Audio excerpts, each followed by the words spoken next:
Pessoal, olha, na verdade, eu quero dizer a vocês que não há coerência bíblica nessa afirmativa. Por incrível que pareça, não há coerência bíblica nessa afirmativa. Não se pode colocar em conflito a salvação e congregar-se. Elas não se conflitam. Verdade. Então não tem como a gente fazer isso. Mas isso eu tirei de alguns debates, né, o resumo, né, de alguns debates. Isso eu tirei de salas de conversa, fórum e tal. E a conclusão é que as pessoas, algumas delas acreditam que se eu for salvo, eu não preciso ir para a igreja para ser salvo. Não preciso me congregar em uma igreja para ser salvo.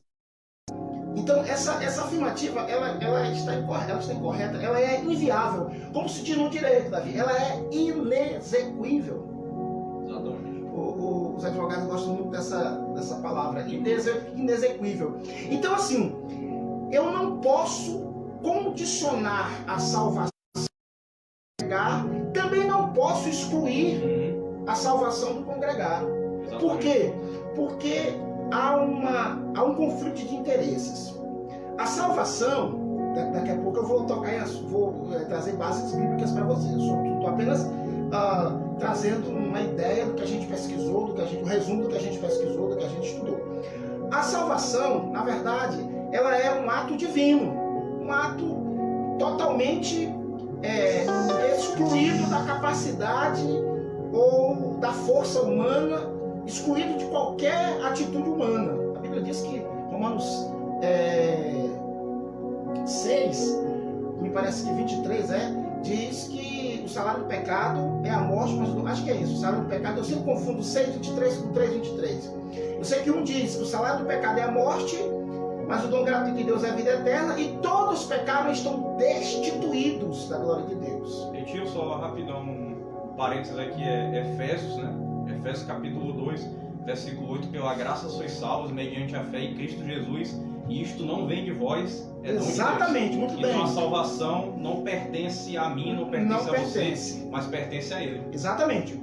Agora, deixa eu só aqui, para você não ficar na dúvida, que eu sempre confundo esses dois textos. Romanos 3:23, deixa eu ver aqui, Giovanni. Romanos 3:23. 3:23, todos pecaram e destituídos estão da glória de Deus. E o outro, 6:23, é que o salário do pecado é a morte, mas o dom gratuito de Deus é a vida eterna em Cristo Jesus, seu Filho. Então, assim, a não pode ser condicionada a nenhum tipo de rito, a nenhum tipo digamos, de outro credo, ou a salvação não pode ser atribuída a outra pessoa. Ninguém pode levar a salvação para qualquer pessoa se não for Jesus ou instituição. A salvação é um ato divino, é um ato de Deus. Inclusive, o resumo da salvação está em João capítulo 3, versículo 16, né?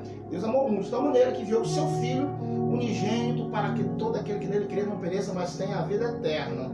João 14,6 diz: eu sou o caminho, a verdade e a vida. Ou seja, são direções exclusivas dadas ao homem que não podem estar desatreladas, desacordada do sacrifício na cruz, né, Davi? Depois a gente vai, eu só quero esclarecer isso, porque eu quero também tocar no assunto congregar, porque também a gente não pode desprezar o congregar. Vamos lá. Só para a gente entrar no assunto congregar, tio, também essa postagem que o senhor fez, que é uma afirmativa, né? Eu não preciso me congregar em uma igreja para ser salvo. Por incrível que pareça, existem algumas alas do cristianismo que creem nisso aqui. Só que geralmente e hoje, né? Isso. E hoje isso está muito. Que creem nisso aí, na sua grande maioria, eu não sei se eu posso falar isso aqui, mas são chamados de seitas, né? Geralmente as seitas têm essa característica de que excluir. Isso, excluir o congregar. Fora da nossa seita, fora da nossa igreja ou denominação, não existe salvação. Eu vou citar o nome dessa.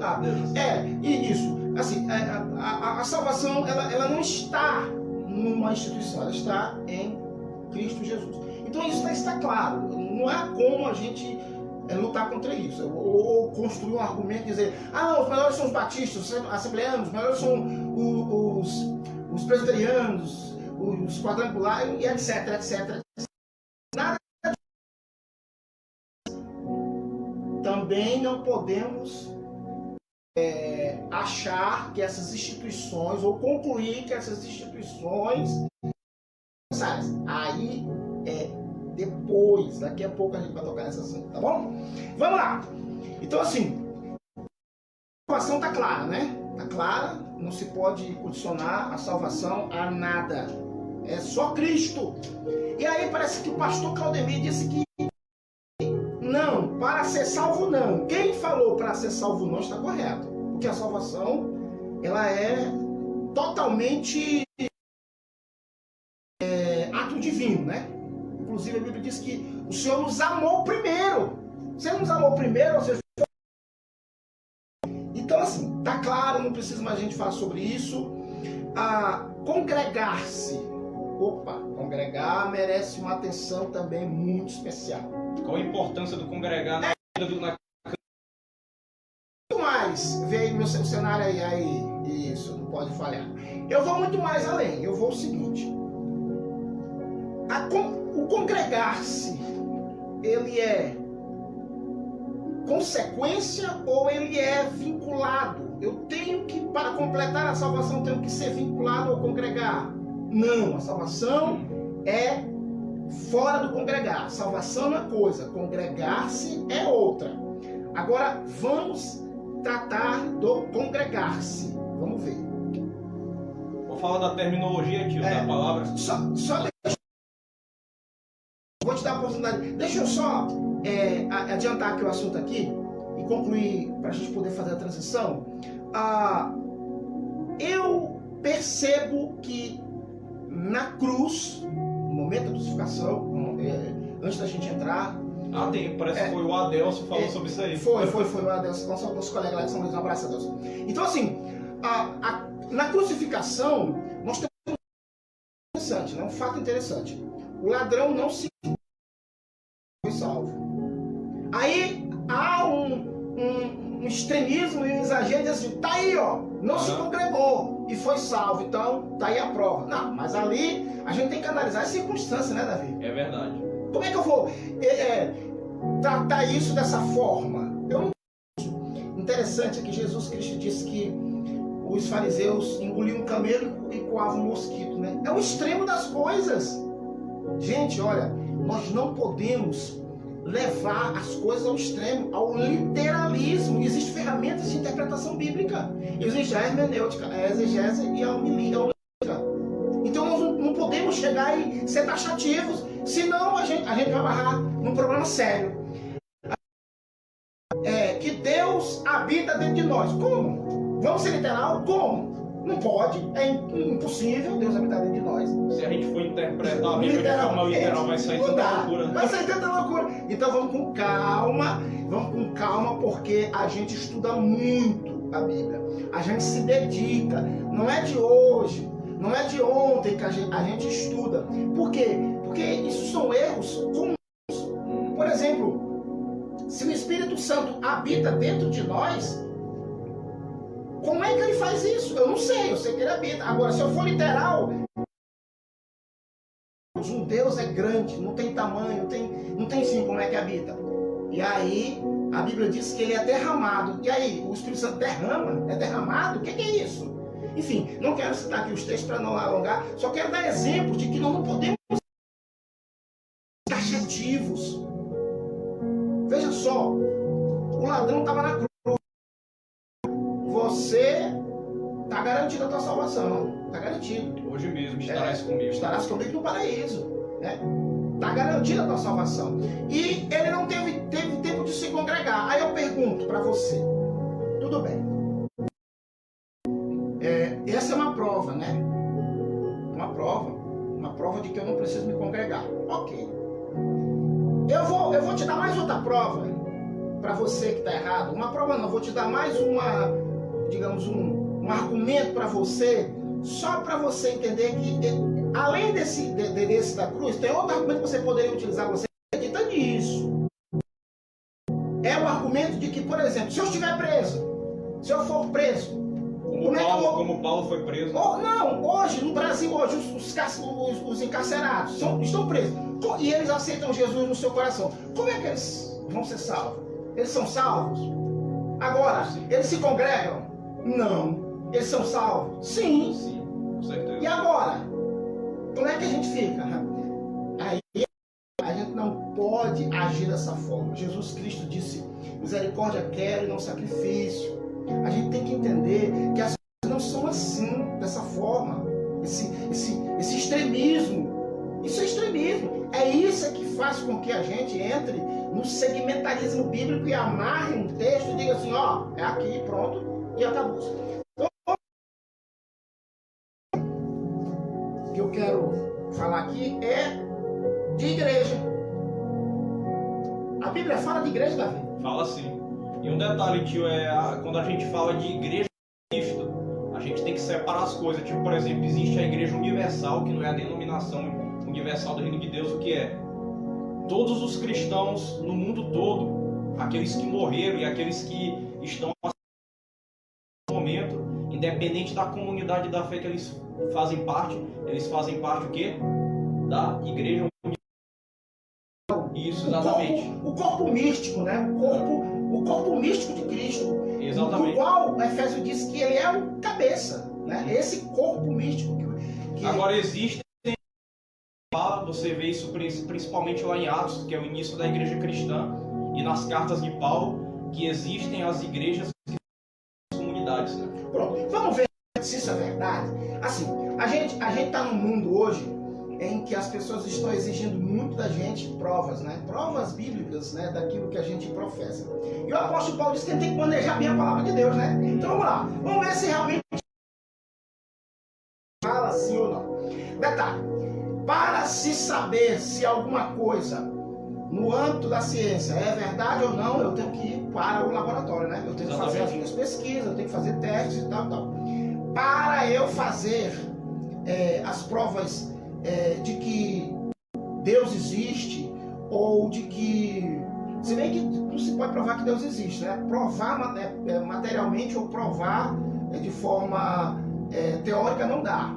Mas acreditar que ele existe, como a Bíblia diz, né? Ter fé, saber como é o plano de Deus, como Deus criou, como foi feito as coisas e tal, é a Bíblia. Então, para nós que somos criacionistas, né, acreditamos que Deus criou todas as coisas, que Deus enviou seu Filho, que nós somos pecadores, né? A gente nem acredita que é pecador. Então, assim, para essas defesas, só a Bíblia. Não tem como a gente perguntar para Sócrates, nem para Sartre, para nenhum filósofo e nem para nenhum cientista, porque eles não vão encontrar prova nenhuma. Então é a Bíblia. A Bíblia é que nos fala quem é Deus, como ele age e qual o seu propósito em nossas vidas. Vamos lá! Focando aqui na nossa temática, igreja. Se eu preciso, aliás, se eu sou salvo, eu preciso ou não me congregar? Essa é a questão. Eu sou salvo. Eu preciso ou não? Eu devo ou não me congregar? Eu posso ou não me congregar? Agora nós vamos tentar encontrar a resposta para ligar uma coisa na outra e não para conflitar. Não conflita. Não conflita. Então vamos lá. Eu no coração, como a Bíblia diz, né? Se no teu coração creres que Deus ressuscitou dentre os mortos, será salvo. Romanos, né? Fala sobre isso. Eu entreguei a minha vida para Jesus hoje e eu agora preciso viver na presença dele. O que é que eu faço? Ponto final. Mas pastor, na maioria das vezes eu aceitei Jesus Cristo através de um culto, né? De uma reunião celular, de um evangelismo na praia. As pessoas já me orientaram a ir para a igreja. Eu não tenho dificuldade de entender, de aceitar a igreja e tal. Ok, tudo bem. Mas tem pessoas que aceitaram Jesus Cristo, né? Foram para a igreja e se decepcionaram com algumas pessoas, né, dentro da igreja e saíram dizendo que a igreja não é necessário, não é necessidade para a igreja. Não há necessidade, porque a pessoa vai para casa e lá manter a sua devocional, manter a sua vida espiritual, continuar a sua vida cristã, firmada em Cristo, andando no trilho da salvação, para que quando Jesus vier buscar, essa pessoa ser incluída na igreja que vai subir. Ok. Tem outros também que foram evangelizados através de um programa de televisão. Meu avô, por exemplo, se converteu assistindo R.R. Soares. Isso, né? Então, assim, tem pessoas que assistem e também acham que não devem ser, ou alguns podem achar que não devem ir para a igreja ou se congregar. Vamos lá. Vamos para os textos bíblicos agora. O pós-salvação. Olha só. Pós-salvação. Pós-conversão. Eu sou hoje um novo convertido. 2 Coríntios 5:17. Quem está em Cristo é nova criatura. As coisas velhas já passaram, isso que tudo se... Nesse momento aí, o que eu devo fazer? Vamos começar a responder daqui agora. Primeiro, se você quiser abrir, não está aqui, eu coloquei aqui, eu tive o cuidado de colocar aqui. Tá bom. Olha aqui. Eu separei alguns textos aqui interessantes. Mateus 16, capítulo 16, versículo 18, diz que as portas do inferno não prevalecerão contra a igreja. As portas do inferno não prevalecerão contra a igreja. Aqui, Jesus está dizendo que o inferno não conseguirá vencer a igreja. Quem é essa igreja? Essa que você falou, a igreja universal, a igreja mundial, a igreja no todo, né? A igreja no todo. Então, essa igreja, as portas do inferno não prevalecem contra ela. Jesus disse que as portas do inferno, elas não prevalecem contra uma pessoa. Elas não prevalecem contra um conjunto de pessoas. O que é a igreja, Davi? Eu posso citar rapidão um texto aqui, João capítulo 1, versículo 2. Mas a todos quantos o receberam, deu-lhes o poder de serem chamados filhos de Deus. Exatamente. Então vamos lá. O que é a igreja para você? O que é a igreja? Primeiramente, a igreja é o corpo de Cristo. Em segundo lugar, a igreja é a família de Cristo. Exatamente. Jesus mesmo ele falou lá em João capítulo 15, eu já não vos chamo servo, mas eu vos chamo amigos. Então, assim, uma coisa interessante aqui lá no texto de João capítulo 15, Jesus ele faz a seguinte analogia: eu sou a videira e vós sois o ramos. Exatamente. E meu pai é o agricultor. Exatamente. Então o que é a igreja? A igreja são o que? São esses ramos que estão ligados à videira que é Cristo. Pessoas. E o termo grego para igreja, né, que é eclesia, né? Chamados para fora. Chamados para fora. Ou seja, são pessoas que estavam desgarradas, como Jesus disse, ovelhas sem pastor, né? Perdidos. E Paulo disse que foram transportadas das trevas para a luz. Então, essas pessoas, elas são chamadas para fora e são congregadas numa igreja. Essa aqui, por exemplo, é a igreja mundial, universal. Tio, uma coisa interessante que a gente responde a respeito da igreja da seguinte forma: porque depois de ter aceitado Jesus, depois de ter me tornado nova criatura em Cristo, porque eu preciso me congregar na família da fé? Essa que é a pergunta. A pergunta é o seguinte: exatamente. Nós nos congregamos para uma missão. Exatamente. Chamados para fora, ou seja, a palavra congregar significa fazer ficar ou ficar junto, reunir-se, convocar-se, no termo eclesia, chamados para fora. Então nós nos unimos, nós nos congregamos para uma missão que é ir pelo todo mundo e pregar o evangelho a toda criatura. Exatamente. E tem um texto de Romanos que ainda diz o seguinte, né, repetindo que Isaías falou: como ouvirão se não há quem pregue? Exatamente. Vamos lá. Então tá aqui, ó. O primeiro texto nos leva a entender que a igreja, ela é um ajuntamento de pessoas do qual o inferno não pode deter. Ele não é contra uma pessoa. Eu não não tô na igreja, eu não sou da igreja, Eu sou de Cristo. eu sou de Cristo, igual aqueles que ficavam brigando, sou de Apolo, sou de Paulo. Eu sou de Cristo, eu não sou da igreja, então as portas do inferno. Não, as portas do inferno não prevalecem contra a igreja. Pronto, vamos lá. O próximo versículo diz, que está em Mateus 18, versículo 17. Diz o seguinte: e se não escutar, diz-o a igreja, e se também não escutar a igreja, considera-o como um gentil publicano. Aqui é a igreja local.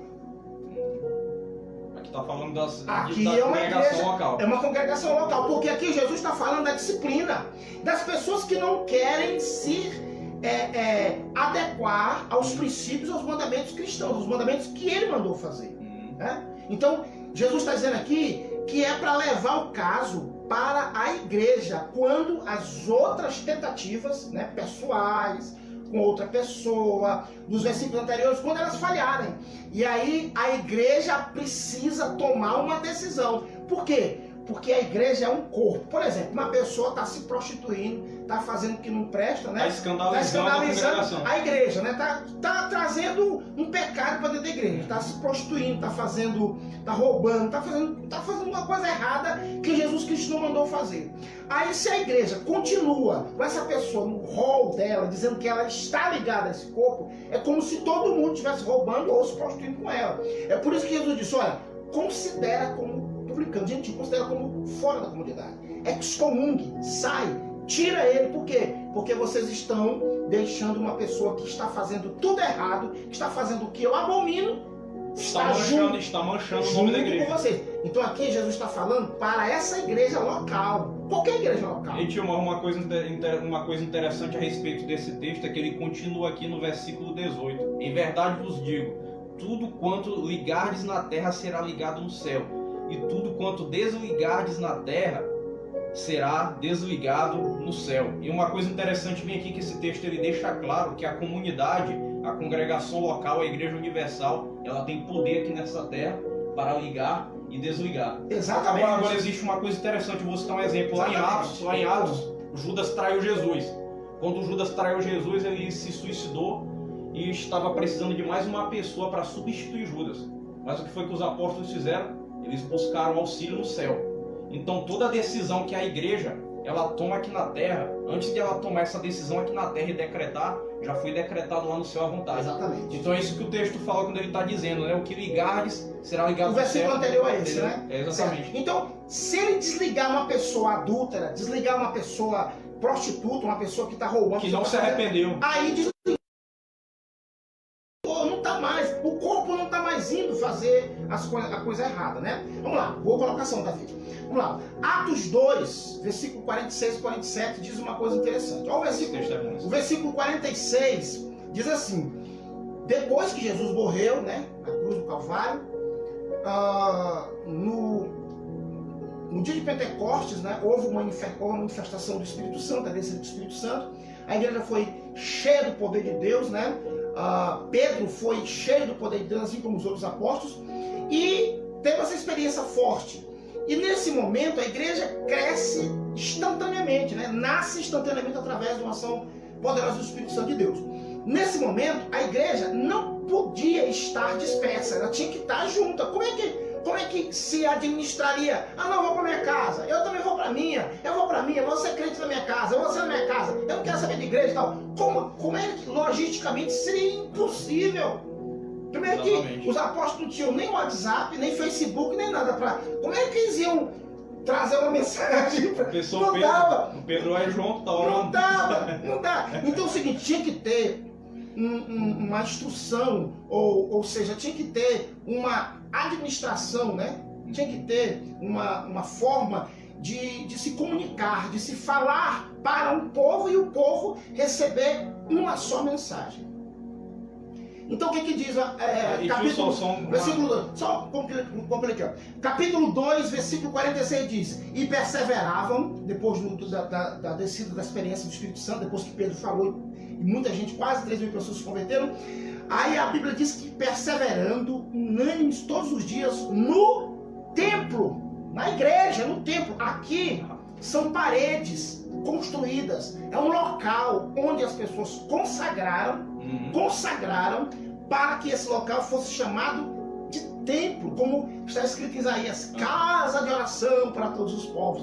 Como Salomão consagrou, e o Senhor diz, olha, se meu povo que se chama pelo meu nome, se humilhar e orar e tal. Então, nesse momento aí, a igreja, ela é o templo, o local consagrado para se ir lá e fazer as orações e receber de Deus as bênçãos, receber do Senhor o livramento, como o Senhor orientou através de Crônicas, né? 2 Crônicas 7,14, que ouviria, sararia, perdoaria e faria grandes proezas. Vamos lá.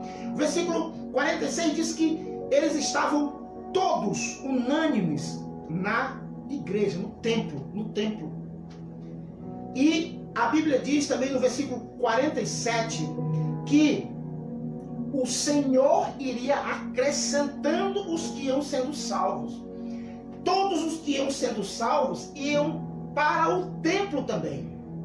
Eles não iam para casa, eles tinham que ir para o templo. Por quê? Porque no templo eles recebiam a orientação, eles recebiam a palavra dos apóstolos. Como é que Pedro iria ensinar para 3.000 pessoas uma mensagem? Não tinha como. E aí a igreja, ela cresceu exponencialmente, ela não cresceu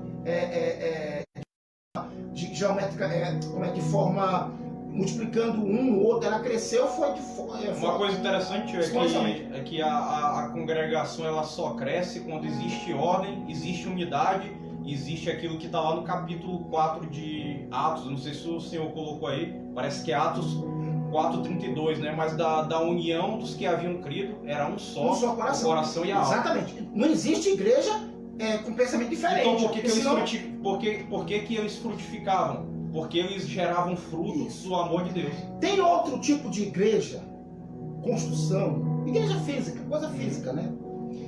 Que era chamada igreja em casa de fulano, igreja na casa de ciclano. Ora, a igreja que está na casa de Acre. Isso, exatamente. O evangelho cresceu tanto, Davi. A gente sabe, os apóstolos, explodiu tanto que não teve como colocar essas pessoas em locais. Não tinha. Hoje é o contrário, né? Às vezes a gente faz o templo para depois as pessoas irem se convertendo e irem se congregando. Foi o contrário.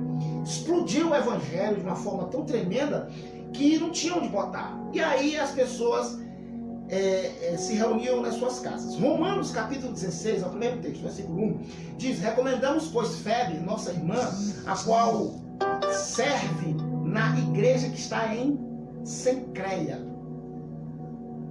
Então, essa aqui era uma igreja. Não é esse texto aqui não, é o outro, perdão, errei. É 1 Coríntios capítulo 1, versículo 2, que diz assim: a igreja de Deus que está em... Giovanni? Está em Corinto. Não, eu coloquei aqui, não é essa aqui não, peraí. Deixa eu ver aqui. É porque são tantos versículos. Parará. Deixa eu ver aqui, só um minutinho. Tá aqui. Colossenses 4, versículo 15. Saudai aos irmãos que estão em Laodiceia e a Ninfa e a igreja que está em sua casa. Está em sua casa. Que igreja era que estava na casa dela? Eram pessoas. A igreja era o quê? Era um local lá, um local físico que se misturava com a igreja. Ou seja, na casa dela funcionava uma igreja. Na casa dela tinha um espaço físico que funcionava uma igreja. E as pessoas iam para lá fazer o quê? Se congregar. Então, mesmo que não tivesse igreja, as pessoas davam um jeito. Igreja, templo. Mesmo que não tivesse um templo, as pessoas davam um jeito de fazer. Até em meio à perseguição, eles davam um jeito de estarem juntos. Em cavernas. É verdade. A história conta isso, naquele livro a história dos Hebreus, né? De Flávio. Sim. De Flávio José. Exatamente. Deixa eu ver se tem outro versículo aqui. Tá aqui, o que tu citaste, Davi, parece que é esse. Atos 4, né? É não. Filemão 1,12 diz assim, ó, e a nossa amada Áfia e a Arquipo, então faltou o acento aqui. Nosso camarada e a igreja que está em sua casa. Em sua casa. Tá aí uma igreja lá, na casa dele. Tem outro versículo aqui, deixa eu ver aqui, só para dar 3 versículos. O de Priscila, né? Priscila e Áquila. Priscila e Áquila, exatamente, que está numa igreja na casa dela. Mas esse parece que é Coríntios. Não me recordo muito bem. São muitos textos, mas enfim. A igreja funcionava em casas também. Uma coisa importante. Existe a igreja local, né? A igreja física. O templo, que é onde as pessoas reúnem-se nessa igreja local. É chamada igreja local, que pode se reunir em casas. Tem que se reunir. Até o texto de Mateus 18, onde estiverem 2 ou 3 reunidos em meu nome, eu estou com Tem que se reunir. Eu mesmo me reuni, foi no sítio. Exatamente. Tem que se reunir, tem que se congregar, né, Davi? Vamos lá. Olha só. Há também uma igreja mista, que Davi citou, né? A igreja universal, né, Davi? Está aqui o texto aqui, ó. A Universal Assembleia a Universal Assembleia de Deus, não. A Universal Assembleia é a igreja dos primogênitos que estão escritos nos céus. E a Deus, o juiz de todos e aos espíritos dos justos aperfeiçoados. Hebreus 12, 23. Essa igreja é a igreja local? Não, essa é a igreja geral. Geral. É a igreja universal, que não é a do... Exato. É a igreja que Jesus vem buscar. A igreja... Exatamente. Total. Na sua totalidade. Outra coisa também que a gente queria falar aqui é sobre, mais precisamente, igrejas que o próprio Senhor Jesus Cristo teve interesse de mandar uma correspondência, mandar uma carta para elas. Paulo escreveu muitas cartas, né? Demais. Paulo escreveu 13 cartas e todas elas foram sintomáticas, né? As pessoas querem saber as coisas. Inclusive, o senhor falando sobre o Paulo, queria falar algo rapidão aqui, né? Inclusive eu falei há uns meses atrás num vídeo que eu postei, uma coisa muito interessante que eu sempre costumo falar: enquanto você viver nesse mundo, você vai ter que conviver com pessoas, né? Vão ter pessoas que vão te fazer o bem e existirão pessoas que vão te fazer o mal. Sabe o que eu percebo, tio? Eu percebo que grande parte dos cristãos que infelizmente decidiram não se congregar mais, que isso não é uma novidade atual, em Hebreus fala, né? De muita gente naquela época que aceitou Jesus, mas por causa de frustração, como o Senhor falou, deixou de se congregar. Eu percebo que essas pessoas, elas têm um conceito muito errado da igreja. Inclusive, eu já vi muito crente que já congregou falar assim: eu não congrego mais, porque dentro da igreja as pessoas não são santas, ali existe muito pecado, ali existe muita hipocrisia. Agora, bem aqui que está o seguinte: sabe o que eu costumo falar, tio, quando eu estou evangelizando uma pessoa? Eu falo para ela assim: olha, eu e você, nós somos iguais. Isso eu falando para o pecador, que não aceitou Jesus. Nós dois somos pecadores, eu também sou pecador como você. Sabe qual é a diferença? É que eu fui redimido pelo sangue de Cristo. Ou seja, a igreja não é uma comunidade de pessoas perfeitas. A igreja é uma comunidade de pecadores que decidiram buscar a cada dia a perfeição em Cristo Jesus. Exatamente. Então quero dizer para você, o que eu acho interessante é o seguinte: eu citei num vídeo passado meu, muitas pessoas têm problema dentro do local de trabalho, não se dá bem com algumas pessoas, mas porque precisa daquele salário, fica no serviço. Muita gente tem problema dentro de casa, briga com a esposa direto, mas faz 10 anos que está brigando com a esposa e está morando com a esposa ainda, e vice-versa. Mas o que eu acho interessante é que na primeira decepção que muitas pessoas têm, as pessoas desistem de perdoar, como Paulo falou: suportai-vos uns aos outros em amor. Exatamente. Entendeu? Como Jesus falou: novo mandamento vos dou, amai-vos uns aos outros assim como eu vos amei. Então você, como cristão, você como servo de Cristo, você tem um papel de perdoar. Eu sou filho de pastor. Se eu disser para o Senhor tanto de frustração que eu já tive na igreja, se eu fosse levar em conta isso. Todos temos, porque olha só, Jesus Cristo, quando ele escreve as 7 igrejas locais, está aqui, ó, Apocalipse capítulo 1, versículo 11. Olha, se o próprio Senhor Jesus Cristo se chateou com as igrejas, e teve umas aqui, meu irmão, que ele falou foi sério, ele desceu foi sarrafo. Mas assim, Ele ama, Jesus nos ama. E quando ele nos corrige, é porque ele nos trata como filhos. Deus, quando nos corrige, nos trata como filhos. Então tá aqui, ó, Apocalipse capítulo 1, versículo 11, que diz assim: eu sou o Alfa, o Ômega, o primeiro, o derradeiro, o que vem, o que vê, se escreve no livro e envia as 7 igrejas que estão na Ásia. Eram 7 igrejas locais. Inclusive, quando João escreve, João cita ao anjo, né, chama até o pastor de anjo, ao anjo que está, e as igrejas eles chamam de estrelas. Ou seja, a igreja, mesmo com pessoas que estão lutando contra o pecado, pessoas que precisam da graça de Deus, que às vezes cometem erros. A Bíblia diz: o cair é do homem, levantar é de Deus. O apóstolo João diz que nós precisamos do sangue de Cristo todo tempo, porque nós somos pecadores. E se dissermos que não temos pecado no contexto da santidade pura, plena, ele diz, é mentiroso. Então é uma espécie de santos e profanos, né? Pessoas que estão lutando. Claro que a gente não vai ficar dando vazão ao pecado, a gente vai tentar se consertar, a gente vai procurar corrigir a nossa conduta, amar nossas esposas, amar os nossos filhos, nossos irmãos, sermos pessoas de bom caráter e lutar contra isso. Foi o que Paulo falou em Filipenses: não que eu já tenha alcançado a santidade, mas uma coisa eu faço, esquecendo dos meus erros passados. Exato. Eu prossigo para o Agora, eu não posso utilizar, como você bem falou, a minha frustração e detonar a igreja. Porque exatamente, quando eu detono a igreja, eu detono a palavra de Deus. Eu considero a palavra de Deus nada para mim. Então eu não me congrego, não é porque eu estou com frustração com alguém, não. Eu não me congrego é porque eu não creio na palavra. É como se a pessoa dissesse: ó, Jesus, o senhor errou. Igreja não funciona, igreja não presta. Tem gente no Brasil dizendo que no Brasil não existe mais igreja boa para se congregar. Por incrível que pareça. Mas isso é uma petulância. Por incrível que pareça, eu cheguei a ver. Cheguei a ver um cara no YouTube falando. Vamos lá. Versículo 46 e 47 fala de templo, né? Que eles perseveravam no templo todos os dias. Eles iam para a igreja. Porque que a maioria das pessoas que não se congrega mais, que já congregaram, tem cisma com a palavra templo, né?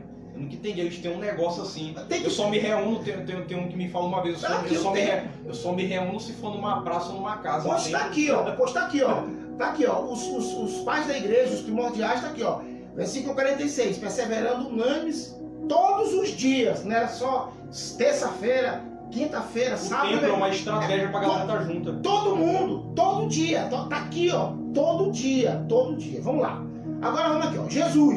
Jesus ia para a igreja? Bora ver. Jesus não falou. Mas isso é um argumento que... Bora ver. Jesus ia para a igreja. Jesus disse assim: preste atenção, meu querido. E obrigado por você estar conosco até agora, tá bom? Deus abençoe vocês. E fique à vontade. Você que chegou agora, nós estamos debatendo um assunto sobre igreja. E vai dar uma olhada aí que a gente está aqui sem retorno. Igreja, a pessoa é salva e precisa ou não ir para a igreja? Precisa ou não se congregar? Vamos lá. Olha só aqui, ó. Capítulo 21, versículo 12 de Mateus. Jesus entrou no templo e expulsou todos os que faziam do templo negócios, os cambistas e tal. Ele expulsou todo mundo do templo. Jesus poderia dizer assim: ó, essa igreja aí não presta. Só tem gente ruim nessa igreja. Eu não entro numa igreja dessa. Uma igreja dessa que não presta para nada. Não, Jesus pegou o quê? Pegou o chicote, ó. Pegou os cambistas e disse que a casa dele era a casa de oração para todos os povos. Não era lugar de ladrão, não. Mateus capítulo 21, versículo 14, no mesmo capítulo, a Bíblia diz que Jesus no templo, continuou no templo. Ele expulsou os cambistas e continuou lá. Ele não saiu, não. Ele continuou lá. Só colocou em ordem. Ele só colocou em ordem e continuou lá. Jesus disse assim para os... Aliás, alguns coxos e cegos foram ter com Jesus no templo e ele curou todos no templo. Ele purificou o templo, a igreja, e curou dentro do templo. Inclusive Jesus, ele tinha o costume de todos os dias ele levantava cedo, orava no monte e descia para ir ensinar no templo. Isso exatamente. Era o costume diário dele. O costume diário. Mateus capítulo 14, versículo 15, a Bíblia diz que Vendo então os principais dos sacerdotes e os escribas as maravilhas que fazia, e os meninos clamando no templo, Hosana ao filho de Davi, eles ficaram indignados. Os religiosos ficaram indignados. As crianças cantando no templo, Hosana ao filho de Davi, cantando para o próprio Jesus Cristo. Onde? No templo. E Jesus, que foi que disse dessas crianças? Olha, rapaz, das crianças são perfeito louvor. Ou seja, isso que revoltam as pessoas que não querem ir para a igreja e querem detonar a igreja, é que não há base bíblica para isso. Não há. Jesus nunca mandou as pessoas. Posso falar um negócio ousado aqui, a igreja. Eu posso, se eu estiver errado, o senhor pode me corrigir. Corrige agora. Mas eu acredito, isso é uma concepção minha. Um cristão que um dia ele congregou. Eu acredito que existe muito crente que não se congrega, mas ele ainda é salvo. Mas eu acredito que a partir do momento que você deixa de se congregar e você passa a fazer guerra contra a igreja, a partir daí você já deixou de ser igreja de Cristo. É uma concepção. Eu penso assim, Davi. Se congregar, a pessoa que é salva e não se congrega, já tem um problema. Mas eu vou tocar nesse assunto se der tempo. A gente vai aprofundar, depois eu... Mas eu acredito que eu percebo que isso é, na verdade, acho que 90% dos cristãos desigrejados que deixaram de se congregar, você vê que nas redes sociais é uma guerra diária contra a igreja. Assim, então quem é que faz guerra contra a igreja de Cristo? Você já viu a igreja de Cristo fazer guerra contra ela mesma? Não. Então isso não é lógica. Exatamente. Eu penso assim, Davi, eu acredito assim. A pessoa que é salva, ela não tem objeção não de se congregar. Quem é salvo se congrega. Quem se congrega nem sempre é salvo. Quem se congrega, nem sempre os que estão congregados são salvos. A igreja visível é invisível. Exatamente. Eu estou falando de congregação. Nem Exatamente. sempre aqueles que estão congregados são salvos. Mas todo salvo está congregado. Por quê? Exatamente. Porque Jesus disse assim, muitos são chamados e poucos são escolhidos. Vê lá, Satanás, na live lá. Muitos são chamados e poucos são escolhidos. Certo? Tá ao vivo ainda aí? Tá ok ainda. Ok. Vamos lá. Então deixa eu te colocar aqui mais um versículo aqui. Eu queria que a gente aprofundasse essa parte aí. Está em Mateus 24, 14. Quando Jesus ia saindo do templo, aproximaram-se dele seus discípulos para lhe mostrar a estrutura do templo. Olha só. Jesus ia saindo do templo e os apóstolos mostrando a estrutura do templo para ele. É o sermão então, tá aí a importância do templo, Jesus saindo do templo. Mateus 26, 55 diz que, então disse Jesus à multidão, saístes com varapaus, lá no Getsemane, saíste com varapaus, com espadas para me prender. Todos os dias me assentava junto de vocês, ensinando no templo. Todos os dias. Jesus estava no templo. Todos os dias. E eles foram pegar Jesus Cristo lá no Getsemane, na oração e tal. Então Jesus disse que ele estava todos os dias. Todos os dias. Deixa eu ver aqui. Atos 2, 46, já citei, né? Versículo 1 diz que Pedro e João subiram juntos para o templo à hora 9, ou seja, 3 horas da tarde. Eu ia orar. Foi lá que ele curou aquele aleijado, né? Onde ele disse que não tinha prata nem ouro, mas o que tinha dava, e aquele aleijado foi curado. Então, Atos 3. Atos 3, capítulo 1, versículo 1. Que ele ia para a igreja. Pedro tinha costume de ir para a igreja. Atos 7,48 diz que mas o Altíssimo não habita em templos feitos por mãos de homens, como diz o profeta. Aqui a galera acha o seguinte, tá aí, Deus não habita em templos feitos por mão de homens. Ok, tem razão, tá certo. Inclusive ele falou isso no Antigo Testamento. Davi quis construir um templo para o Deus vivo. E ele falou, que né? casa me edificareis. Então, Deus está certo, você está certo. Deus não habita em templos feitos por mão de homem, não. Porque Deus é maior. Deus é infinitamente maior. Moisés, para ter aquela experiência de ver a Deus, Ele teve que ficar por detrás de uma fenda de uma rocha e Deus passou de costas para ele e aquela esplendorosa glória e Moisés ficou estupefato, né? Ficou, enfim, até caiu, né? E a glória de Deus é tremenda. E realmente Deus não pode. Na verdade, Davi, Deus não habita em lugar nenhum que a gente possa construir. Não é só em templo, não. É verdade. Deus não habita no Empire State. Deus não habita na Torre Eiffel. Deus não habita naquele palácio, né? Taj Mahal. Como é Taj Mahal? Acho que o nome dele é esse. Deus, ele não habita no Maracanã. Ele não habita nem no nosso espaço-tempo. Ele não habita em lugar nenhum que a gente possa conceber na forma do tamanho de Deus, da grandeza de Deus. Olha, querido, se Deus chegar perto de nós, Ele nos destrói. Porque Ele é Deus. Ninguém viu a Deus, né? Ninguém viu a Deus. Se Ele chegar perto do planeta Terra, se Ele chegar um pouquinho perto, Ele destrói tudo. Deus é Deus. Então, nesse contexto da grandeza, da soberania, da magnificência de Deus, Ele não pode chegar em lugar nenhum. Ele não pode estar perto de ninguém, muito menos num templo. Ele não habita em templos. A Bíblia diz que a terra é o escabelo dos seus pés. Ou seja, Deus senta em algum lugar, não sei, e bota os pés na terra. Isso é uma figura de linguagem fictícia. Isso é uma força de expressão, uma metáfora, uma coisa. Então, isso significa dizer que Deus é gigantesco, é grande, incomensurável, é maior do que se possa imaginar. Se eu levar isso pro pé da letra, aí tempo vai se tornar pecado. Então, não, se eu levar isso ao pé da letra, Davi, eu vou ter que fazer o seguinte. 1 Coríntios capítulo 3, versículo 16, eu vou entrar numa contradição bíblica grande. Por quê? Porque a Bíblia diz assim, ó, não sabeis vós que sois templo de Deus e que o Espírito de Deus habita em vós? Como é que a Bíblia diz que Deus não habita em templos feitos por mão de homens? Mas habita dentro. E habita dentro de mim, que eu sou menor do que o templo.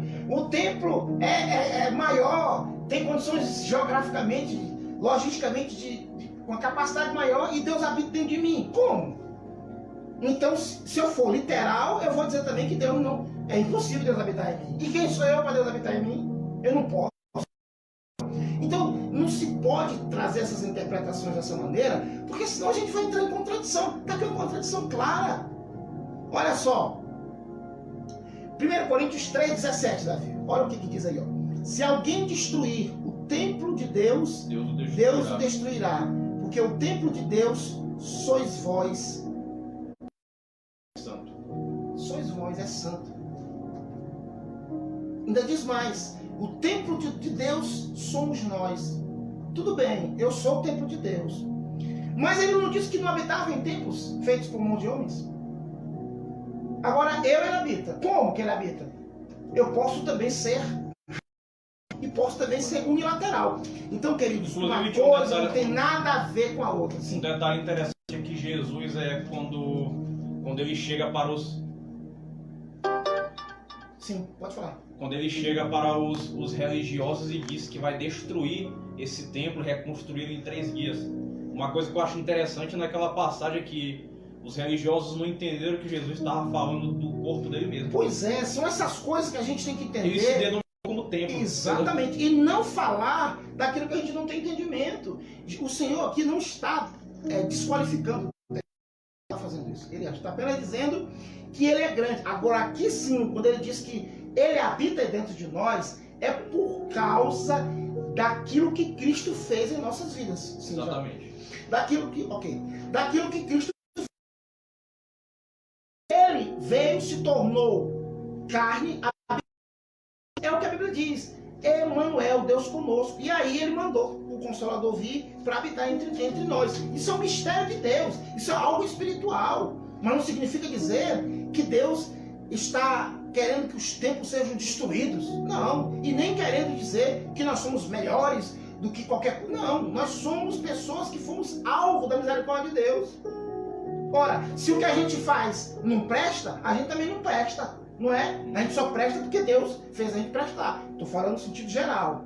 Tá certo? Então vamos lá. E tio, quero ler rapidão aqui esse texto aqui, que é o texto mais usado a respeito do congregar. Rapidão, só para a gente fazer uma analogia aqui nesse texto que eu acho interessante.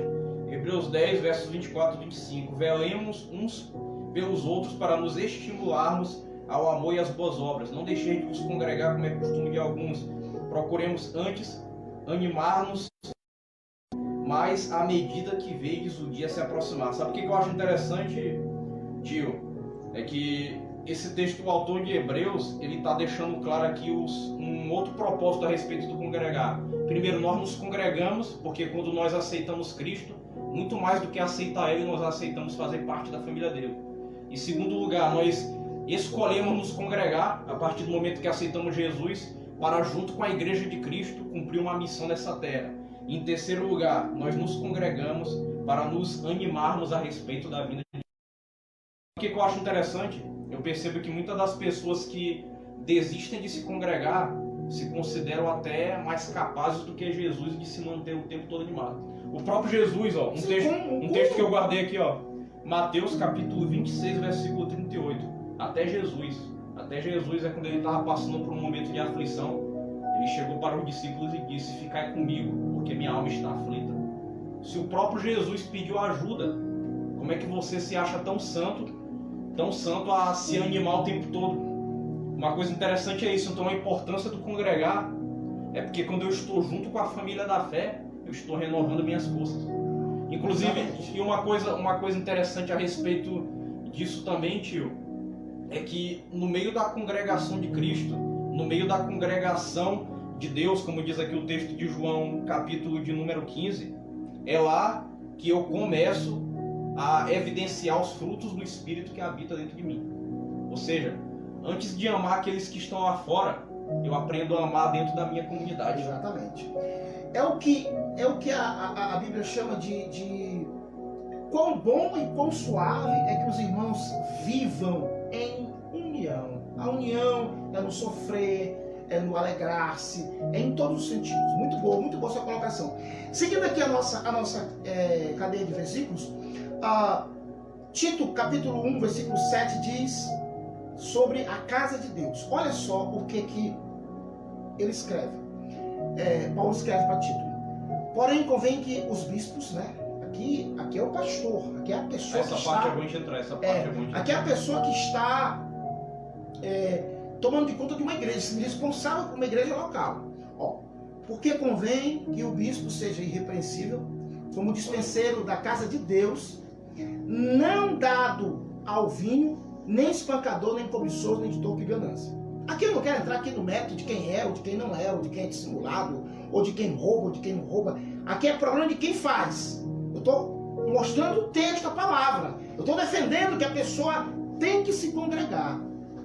Aqui, a Bíblia diz que o pastor, o bispo, ele tem que ser alguém com as capacidades e o caráter de alguém que seja dispenseiro, que seja aquele que administra bem a casa de Deus. Tá bom? Ele tem que administrar. Se todos concordassem, parece assim uma coisa de greve, sei lá, de boicote. Se todos nós boicotássemos a igreja, não seria por uma espécie de vingança? Não seria por uma espécie da gente achar que os pastores são todos ladrões? Não seria uma espécie de boicote ao avanço da igreja? Ou a questões políticas nacionais? Não seria por isso, não? Será que a real intenção desse boicote dos chamados desigrejados, daqueles que querem que a igreja se acabe e eles fiquem em casa fazendo nada? Porque igreja não se edifica sozinho. Está aqui o texto. O pastor existe por causa da congregação. Se não fosse assim, não seria Bíblia. Não estaria na Bíblia. Vamos continuar. Olha aqui esse texto, tio, só para concluir isso aí. Rapidão, aqui, o tempo está correndo. Como é? E ele concedeu uns para apóstolos, profetas e mestres, até que alcançamos, aqui, os santos em vista do ministério, isso, para a edificação do corpo de Cristo, até que alcancemos todos nós a unidade da fé e o pleno conhecimento do Filho de Deus, em estado de homem perfeito. Exatamente. Tá vendo como a gente está antenado? Tá aqui. Tá? Que ele concedeu, o próprio Jesus concedeu pastores para fazer o quê? Pastor para fazer o quê? Para ficar em casa? Pastor para pastorear a igreja, meu povo. Meu povo, nós não estamos aqui questionando, ou melhor dizendo, nós não estamos aqui apoiando quem faz as coisas erradas. Nós não estamos aqui apoiando, defendendo ou passando pano quente em pessoas inescrupulosas, não. Nós estamos mostrando que a Bíblia, apesar desses mau caratismos que existem, de joios, de pessoas enganadoras, apesar disso, a igreja é importante. A igreja é o local onde Deus escolheu para que nós vivêssemos em comunidade e em comunhão. Não tem outra alternativa. Você pode falar o que quiser da igreja, mas a igreja vai permanecer, porque a igreja não é um instituto meu ou seu. A igreja é um instituto de Deus. Então, se ele constituiu, se Jesus constituiu, como o nosso querido Davi falou, apóstolos, pastores e mestres, para fazer o quê? Para pastorear a igreja. Gentil, só para completar isso aí, inclusive tem uma passagem lá em Atos que os apóstolos são levados diante do Sinédrio, e lá no Sinédrio eles são proibidos de continuarem pregando o nome de Jesus, eles são ameaçados de morte, e eu me lembro que existia um certo religioso ali naquele meio chamado Gamaliel, que ele defendeu os apóstolos de Cristo. E ele falou para eles da seguinte forma: olha, cuidado com o que vocês vão fazer com esses homens, porque tudo aquilo que não é de Deus se desfaz. E se por acaso o que esses homens estão fazendo e pregando é da vontade de Deus, nós estaremos fazendo guerra contra Deus. Então, ó, eu quero que você pare. Paulo fez essa guerra, né? Paulo fez e caiu do cavalo. Você que está me ouvindo nessa hora, você que usa suas redes sociais para combater a igreja, você já não parou para pensar, será que eu estou fazendo guerra contra Deus? Será que porque existe coisa ruim e errada no meio da igreja, isso me dá o direito de abominar a igreja de Cristo e decidir não me congregar? Isso é radicalismo. Está parecendo... O radicalismo em tudo é prejudicial. É um extremismo. Isso está parecendo coisa de oposição política, coisa de segmentos anarquistas, sei lá. Isso não tem condições da gente chegar e travar uma guerra contra a instituição de Deus. Pessoas erram. Pastores corruptos tem. Políticos corruptos tem. Tá certo? Juízes corruptos tem. Médicos corruptos. Todo mundo pode ser corrupto. Qualquer pessoa. Agora, a instituição de Deus não pode ser tratada dessa forma. Nós não temos o direito de fazer isso. Pelo amor de Deus. Ainda que você ache, você que não acredita, ainda que o inferno tente, todo o inferno tente contra a igreja, não vai conseguir. Imagine... As portas do inferno não prevalecerão. Imagine pessoas que estão revoltadas contra a igreja. Se o inferno não prevalece, imagine pessoas. Então a igreja vai existir, deve existir. Igreja é o lugar onde a gente vai para receber os ensinamentos, para receber aquilo que Deus tem para nós. Vamos lá aqui. Ei, tio, um negócio bem aqui, ó, entrando no assunto aqui, você já viu aquele tipo de pessoa que faz o seguinte comentário: o meu pastor é Jesus Cristo. Isso. Por incrível que pareça, tem gente assim. Não, eu não aceito. Funciona assim. Eu não aceito ser pastoreado por homem nenhum, mas quem instituiu homens na terra para liderar e administrar a igreja foi o próprio Jesus. É a mesma coisa, exatamente, é a mesma coisa que a pessoa diz assim. Apacenta, quando Jesus falou para Paulo, apacenta minhas ovelhas. Exatamente. É a mesma coisa que a pessoa diz assim: olha, eu te amo. Deixa lá, acho que ainda está online ainda. Ó, é a mesma coisa que se diz assim: eu amo, mas não quero estar perto de mim, não. Porque se estiver perto de mim, eu bagaço, né? Não funciona assim, queridos. Não funciona. Sabe por que não funciona? Porque as regras são de Deus. A Bíblia diz que o Senhor constituiu pastores, mestres, para pastorear a igreja de Deus. Ele disse para Pedro: Pedro, apacenta as minhas ovelhas. Pedro foi o principal, o primeiro, foi o que abriu as portas para a igreja. Foi o que iniciou o trabalho da igreja. Não que ele é o dono da igreja. Não, ele abriu, ele teve a oportunidade de ser o primeiro a abrir a igreja. a abrir, a dar o início, o pontapé da igreja. Só um detalhe dessa passagem aí, né, que existe até uma certa contradição nisso, né, que o texto, a gente for olhar no grego, Pedro, tu és Petra, pedrinha. E sobre várias pedrinhas. E sobre essa rocha eu edificarei minha igreja. Quando Jesus está falando rocha, ele não está falando de Pedro. Ele está falando da confissão de Pedro. Exatamente. Tu és o Cristo, o Filho de Deus vivo. Que Jesus está falando aqui, ó, tu és pedrinha. Tu és pedrinha e sobre a rocha que é Cristo, na tua declaração de fé. Exatamente. Ou seja, eu edificarei a minha igreja. Olha só. Então Cristo é a rocha e nós somos as pedrinhas que trabalhamos como um corpo unido, né? Exatamente. Como um corpo unido para que nós venhamos nos edificar e chegarmos à perfeição do varão perfeito até o dia da vida de Cristo Jesus. O próprio Paulo, quando ele fala sobre essa questão de estarmos ligados como pedrinhas, estarmos ligados como corpo, ele diz o seguinte, que na igreja, na igreja do Senhor, toda a igreja, tem que haver um só batismo, um só Senhor e uma só fé. Então, a unidade da igreja está no agir em comunhão com essas coisas, em comunhão com essas bases de fé, de amor, de salvação e por aí vai. Então, para a gente concluir essa live, já agradecendo, vê se eu acho que não. Acho que tá no live? Ainda tem gente, tem. Glória. Eu acho que eu me enganei, acho que no YouTube pode passar de 1 hora. Vamos pensar que a gente está preocupado. A gente está preocupado se. É que no Instagram, quando dá 1 hora, para. Eu não sei se no Facebook é assim. Não, graças a Deus. Vamos lá. Olha, 1 Coríntios capítulo 14, versículo 23, diz uma coisa interessante. O apóstolo Paulo, no capítulo 14 de 1 Coríntios, ele ensina a igreja nessa questão dos dons, né? Ele ensina, eu não sei nem se vai dar para eu ver aqui, todos aqui, mas deixa-me ver aqui. O versículo 23 que está aqui, diz aqui, ó, se pois toda a igreja se congregar num lugar e todos falarem em línguas e estarem indoutos ou infiéis, não dirão porventura que estás loucos. Eu não quero aqui fazer uma análise do texto, não é para isso que eu quero. Eu não quero tratar aqui de dons, eu não quero fazer aqui uma analogia, uma análise sobre a questão do interesse de Paulo de falar sobre os dons, mas eu quero aqui dizer que ele está falando para uma igreja que se congrega, que se reúne e que estava passando problemas na área dos dons, né? Então a igreja estava assim se atrapalhando no uso dos dons. Mas como é que a igreja se atrapalha no uso dos dons?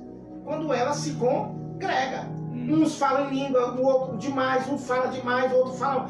Aliás, falar demais não, perdão, nessa expressão. Muitos falam ao mesmo tempo, né? E aí causa uma certa confusão dentro da igreja.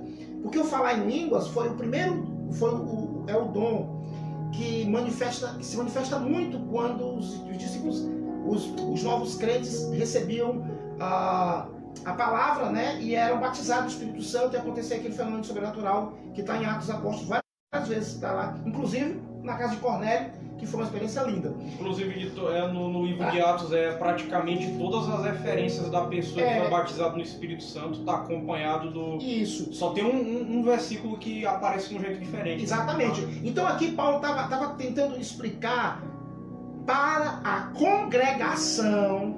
O capítulo 14 todinho é um capítulo congregacional. Para a igreja local. Para a igreja que estava se reunindo. Família tem problema. Exatamente.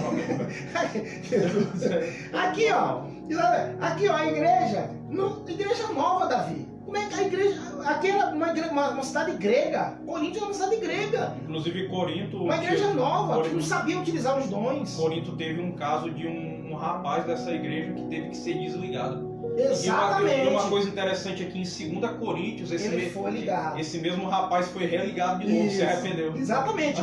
E a igreja vida de igreja é isso. Muito bem. Exatamente, vida de igreja, muito bem. Aí aqui nós temos aqui a igreja sendo tratada. A igreja, eles queriam, todo mundo só queria profetizar e falar em línguas. Aliás, falar em línguas, né? Só queria falar em línguas. Isso aí era o dom até hoje, né? É o principal, né? O mais básico, né? Que a Bíblia diz que quando a gente ora em línguas, a gente ora, o nosso espírito ora bem, né? Então Inclusive, sabia que eu recebi o dom de falar em línguas não faz muitos anos, não. Eu fiz encontro com Deus, mas eu recebi foi em 2017, acredita? Amém, acredito sim. Vamos lá. Me Então atrasado, aqui, mas aqui, vamos deixar para depois. Então aqui é o seguinte, a Bíblia está dizendo aqui no versículo 23, né? Que se pois toda a igreja se reunir no mesmo lugar, aí todo mundo falar em línguas, aí vai dar problemas. Por quê? Porque o pastor está pregando, como é que ele vai pregar? Aí Paulo aqui, ele instrui, como é que você tem que fazer. Ó, no versículo 26 aqui, que eu não coloquei aqui, mas é que eu quero colocar. Que fazer, pois, irmãos, quando vos reunis? Versículo 26. Abre aí o capítulo 14, que eu estou comigo. Versículo 26. Ele diz, o que vocês têm que fazer quando vocês vão se reunir? Reunir onde? Na igreja, congregação, congregar-se. Ora, eu faço uma pergunta aqui agora. Jesus foi para a igreja. Paulo foi para a igreja. Salomão consagrou um templo, uma igreja local para o Senhor. E existia várias igrejas em várias casas, como nós provamos aqui pela palavra. Eu não me congrego por quê? Eu acho que se eu não me congrego, eu tenho certeza, se eu não me congregar, eu não sou salvo. Eu posso ver uma passagem aqui, tio, para completar isso aqui? Rapidinho. Eu não sou salvo. Por quê? Porque eu não aceitei a verdade de que eu preciso me congregar. Eu estou com problemas. Eu não sou salvo, não é porque eu estou colocando confessar acima da salvação, não. É porque eu estou com problemas de me congregar. Eu estou dizendo que a congregação, em que a igreja, depois de tudo aquilo que eu estou dizendo, que a igreja não me serve, que a igreja não presta. Então, a minha confissão não foi sincera. É como se eu voltasse para a confissão. É como se minha confissão fosse defeituosa. Porque, naturalmente, o crer em Cristo salva. Mas o crer em Cristo implica em obedecer a sua palavra. Em obedecer o que está escrito. Tem um texto que responde isso aí, Jesus. Quer ver? Esse texto aqui, eu não sei se o senhor lembrou. Não rogo somente por eles, mas pelos que, por meio da tua palavra, queiram em mim, a fim de que todos sejam um, como tu, Pai, estás em mim e eu em ti, que eles estejam em nós, para que o mundo creia que tu me enviaste. Como é que eu vou seguir a Cristo sozinho? É o texto que está falando aqui. Como é que eu vou fazer isso? O texto está falando aqui, ó, que eles sejam um, assim como eu e tu. Exatamente. Agora, é humanamente impossível eu me congregar em uma igreja. Como? Todo mundo. Caxias inteira vai se congregar numa só igreja. Onde é que cabe? 190 mil pessoas, acho que são. Onde é que cabe numa só igreja aqui em Caxias? Vamos construir um templo para 190 mil pessoas. Ah, mas está faltando aqui, está faltando mais. Só a grande igreja de São Luís tem mais de 1 milhão de pessoas. Então tem que ser um templo bem maior. Eu acho que o Maranhão deve ter 5 milhões de pessoas, sei lá.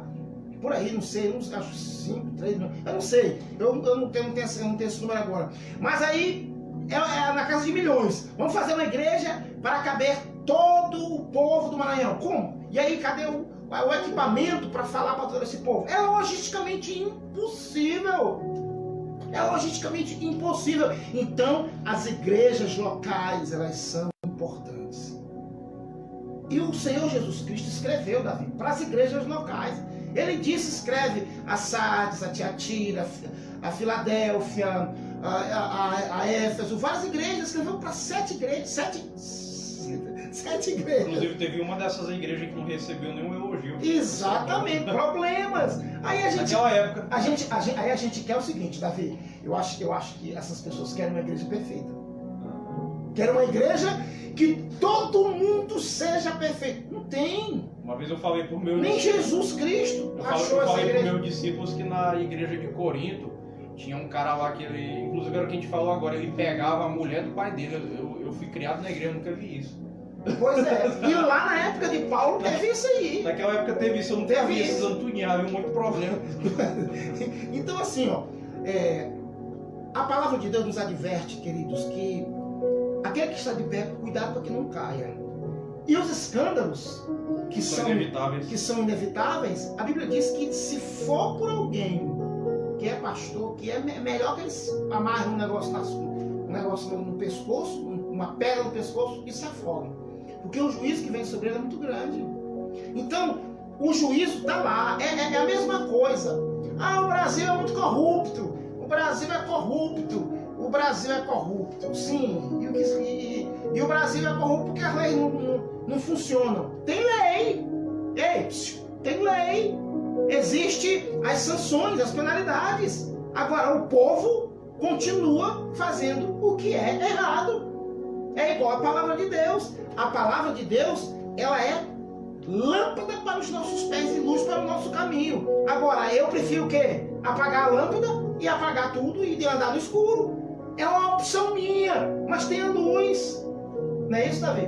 Tem a luz. Então, não são as minhas péssimas atitudes como ser humano que vão descredenciar essa instituição que Deus criou. Não são as minhas qualidades. Não é aquilo que eu acho, é o que a palavra de Deus diz. O senhor falou instituição, que eu acho interessante, é isso aí, que muitas das pessoas que não se congregam, eu já vi muitos deles dizendo o seguinte: não, eu sou da Igreja de Cristo, eu sou da Igreja Universal de Cristo, eu não sou da instituição, da instituição denominacional.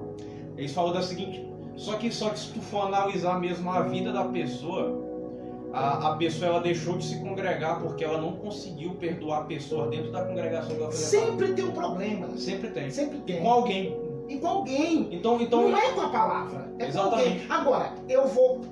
Rapaz, olha, é difícil da gente tratar esse assunto, às vezes a gente fica zangado. Às vezes irrita mesmo. Porque assim, a gente fica zangado, mas a gente tem também que procurar entender. Eu tô falando aqui o que eu já ouvi a pessoa falar. Veja bem, olha só o que Hebreus capítulo que você citou, 10, versículo 25 diz.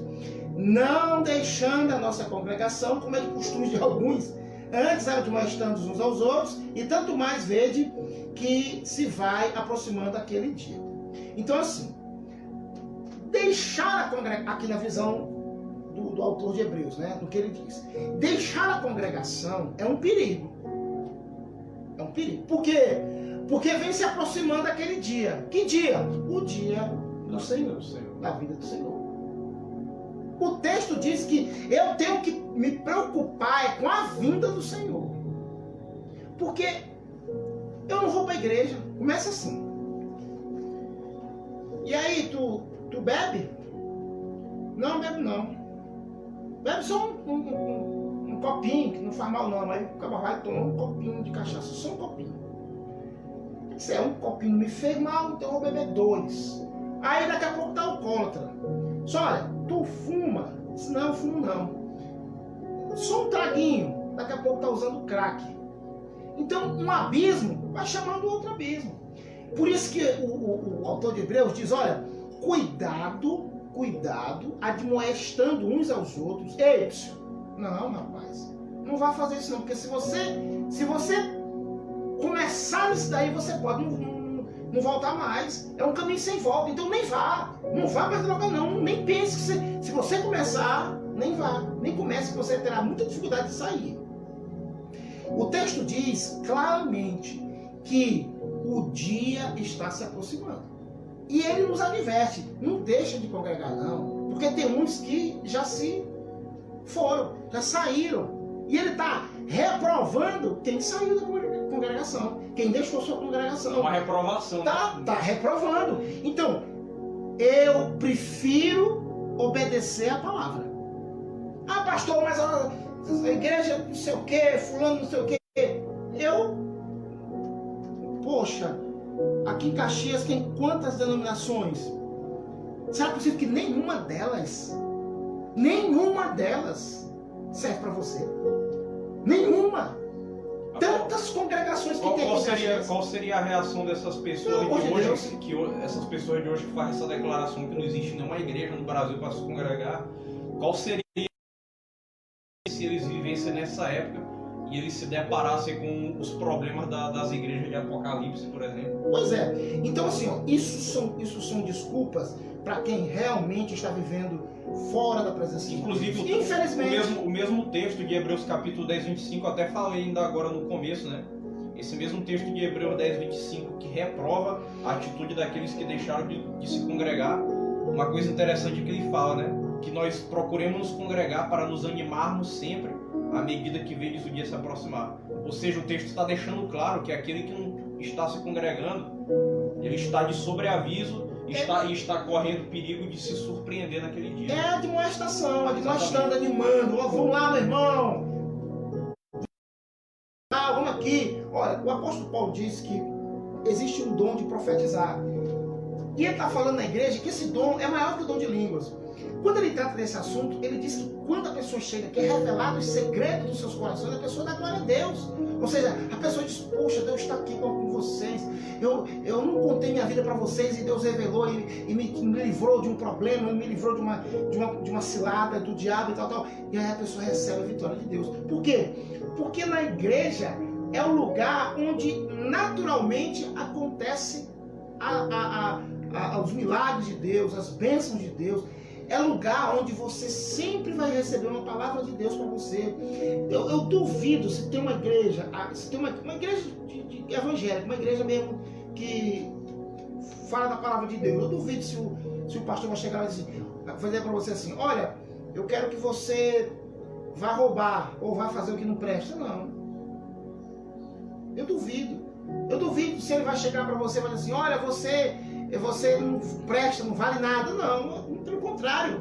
Ele vai animar você. Ele vai tentar se igualar a você, porque ele também foi resgatado das trevas e foi chamado para servir, e não para julgar, e não para desqualificar, e não para detonar ninguém. Porque na igreja, é como o Senhor disse para Pedro, apacenta as minhas ovelhas.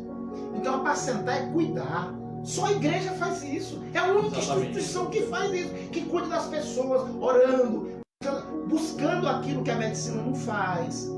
Tem coisa que só a igreja faz. Só a igreja. Não tem como outra coisa. Vai para o céu, tem que se congregar. Não é que a pessoa seja salva em nome da congregação. Não, a pessoa é salva em nome de Jesus Cristo. Mas quem não se congrega... Mas Jesus é o Senhor da igreja. Exatamente. Exatamente. Uma coisa liga a outra. Não adianta fugir. Quem não se congrega porque não quer, quem não tem opção, ele vai fazer o quê, né?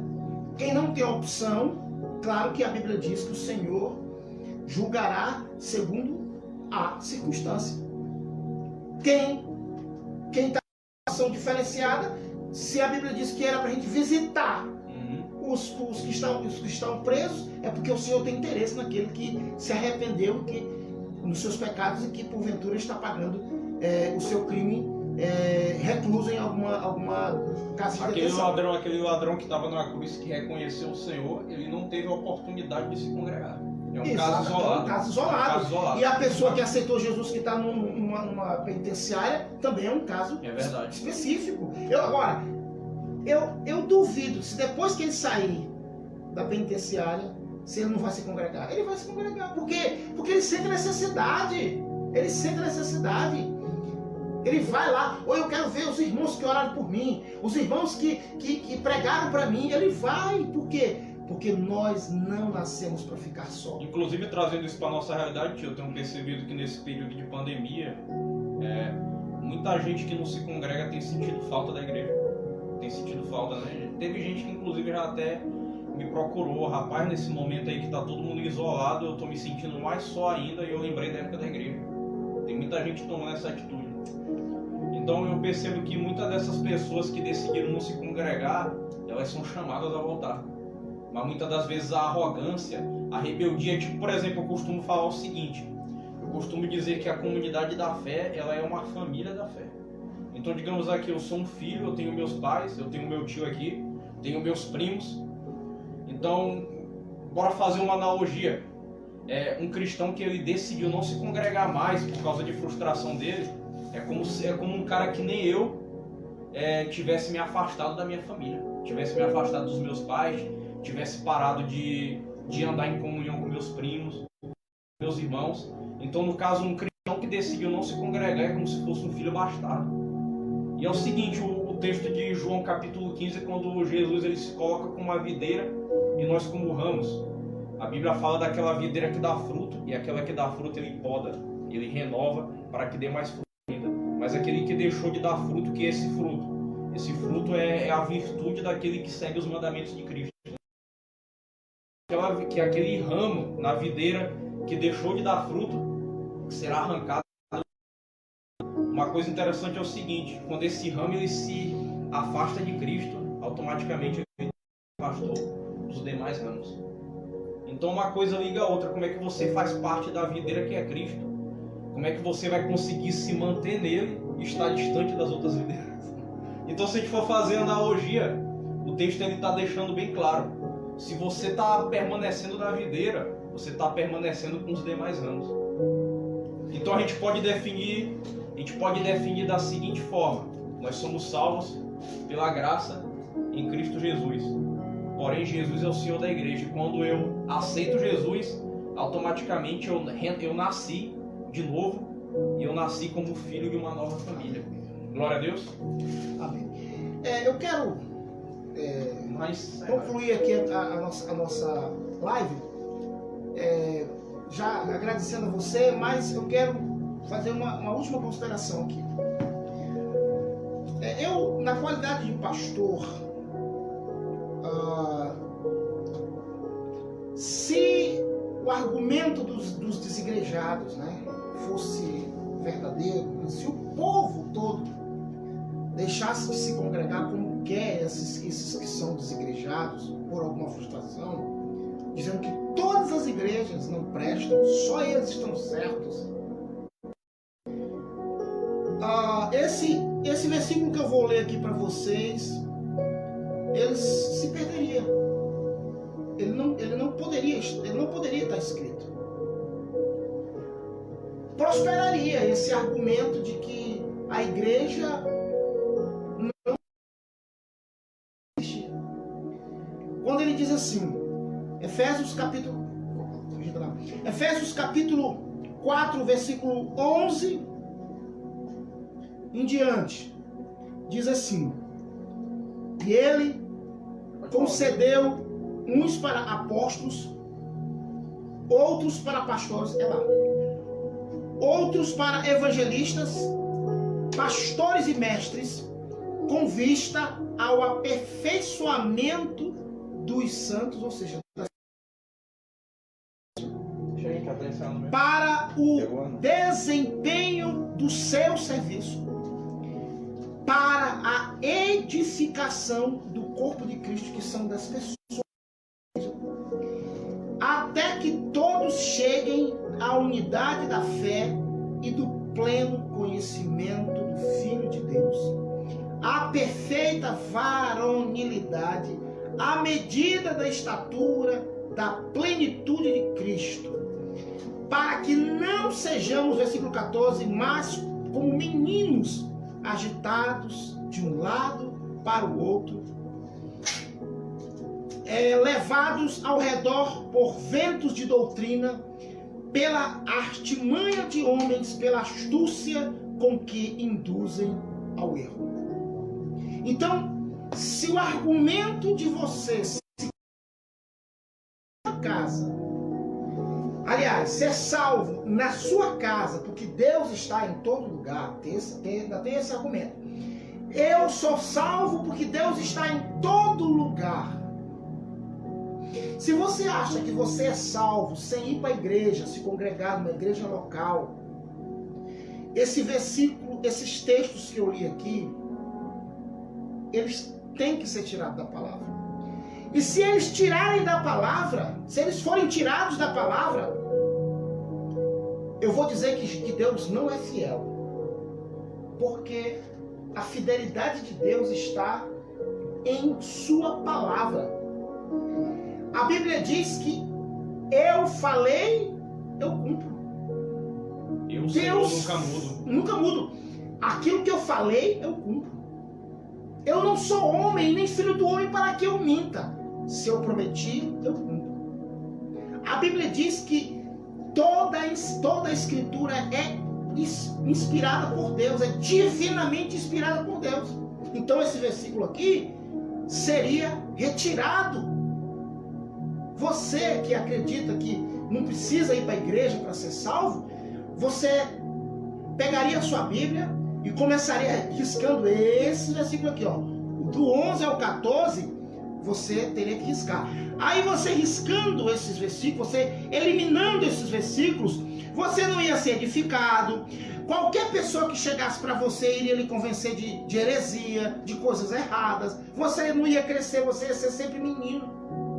E Jesus disse que o menino nada diverge de ninguém, do escravo. Ele é igual a qualquer um. Por quê? Porque ele não tem consciência da herança, do que ele tem em Cristo Jesus, do que ele tem em Deus. Ele não tem consciência de nada. Então o menino aqui na Bíblia é inexperiente, é incapaz, é aquele que não sabe para onde vai e nem se levarem sabe para onde estão levando. Por isso é que o texto diz, olha, tem pessoas que pela sua astúcia e pelo seu erro induzem essas pessoas ao engano.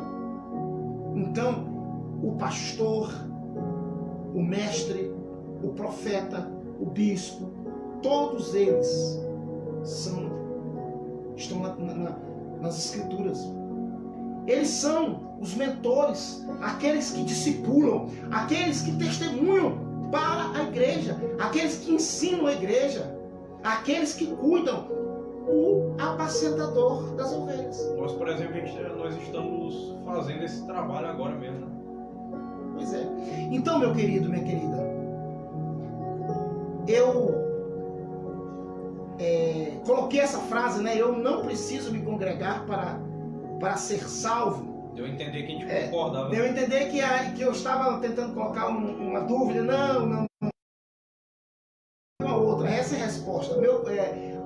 Quem se congrega é porque está salvo, né? Ou melhor, o salvo se congrega. Ele não deixa de se congregar, porque ele sabe que ele precisa dessa instrução, dessa demonstração. E ele sabe que Jesus Cristo mandou ele ir para a igreja.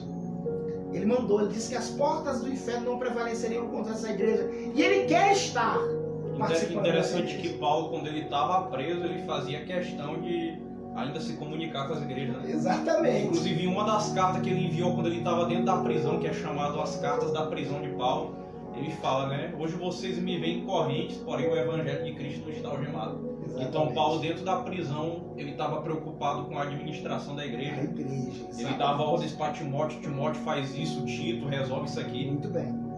Então, pois é. Gente, um abraço para você, tá bom?